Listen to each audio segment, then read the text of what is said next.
So this is a third in a series of videos surrounding or dealing with the topic of substitution for solving differential equations. And in the first video, we looked at a substitution that replaced y divided by x with some variable u. And in the last video, we looked at taking x plus y and just that replacing with u. Well, in this particular question that we have here, where we have find the general solution of dy by dx equals the square root of x plus y, we have that same sort of x plus y structure that we need to deal with, and this is definitely not separable. So my substitution is going to be a little bit different in this case due to the fact that I have this square root. So my substitution will look like this. I'm going to let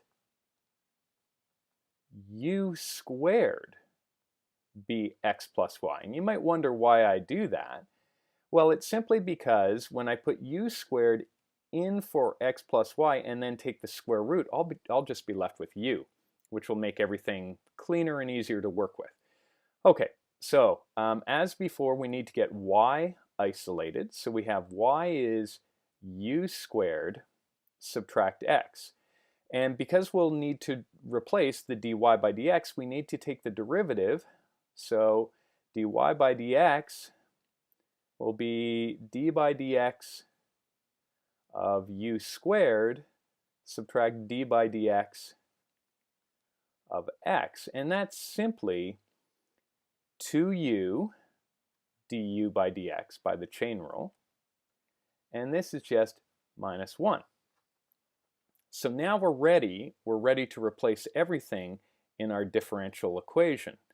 So here's what we have when we do that replacement. We have dy by dx. I'm going to use this expression here. So I will have 2u du by dx subtract 1 is equal to the square root of u squared.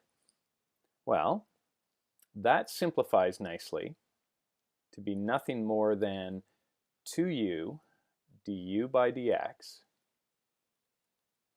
minus 1 is equal to u. Now, it's fairly easy to isolate the du by dx by adding 1 and dividing by 2u. So I've got u plus 1 divided by 2u. And now I can separate. And in fact, I didn't even have to divide by this 2u. That was totally unnecessary. That was not needed because I'm going to return it here anyway. So I get 2u over u plus 1 du is equal to dx. So now we're ready to integrate both sides. So I have to take the integral of the left side and the integral of the right-hand side. Well, now this expression here somehow needs to be simplified for integration. And I look at this and I say, perhaps I can do the following. Perhaps I can factor out the 2. And so we'll place that 2 outside the integral. And we've got u over u plus 1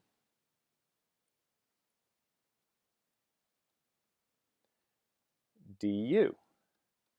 And that's going to be the integral of dx.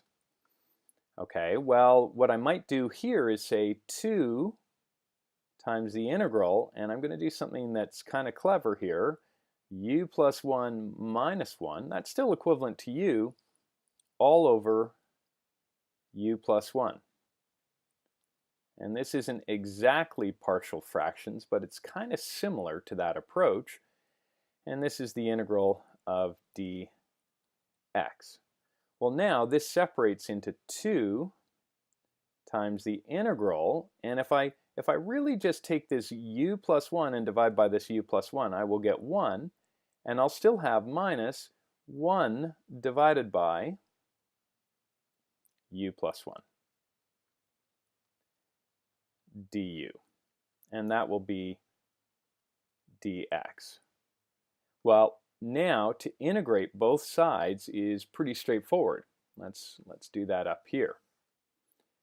So when I integrate the left-hand side, this is going to be 2, and the integral of the 1 is just going to give me u, and the integral of the 1 over u plus 1 is going to be the negative of ln absolute value u plus 1. And then on the right-hand side, we will have just x plus a constant.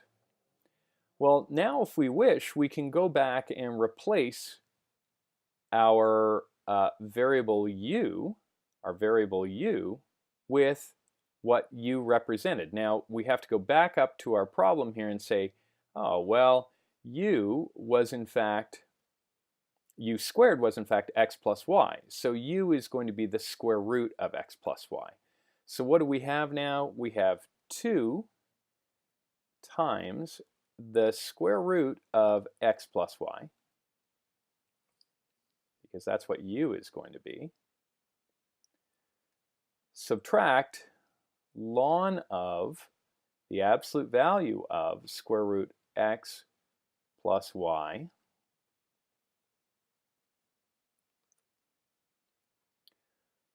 plus 1.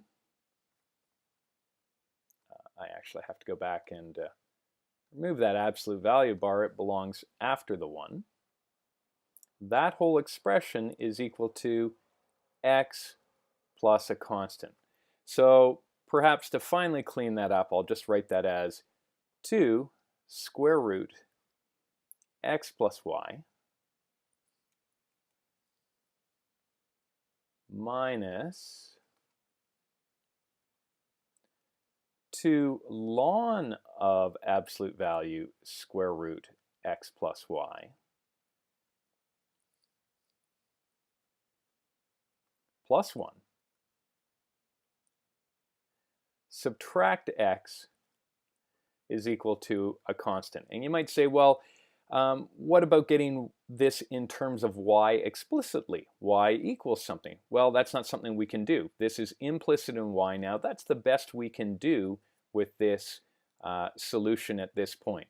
So that will be the general solution to your differential equation. It will not be a particular solution until we know some value for x that would, or an xy set of values that would tell us the relationship that we need in order to calculate c. So there's your general solution. And yeah, it required a little bit of finesse with this u over u plus 1 to break it up into 2 fractions so we could integrate.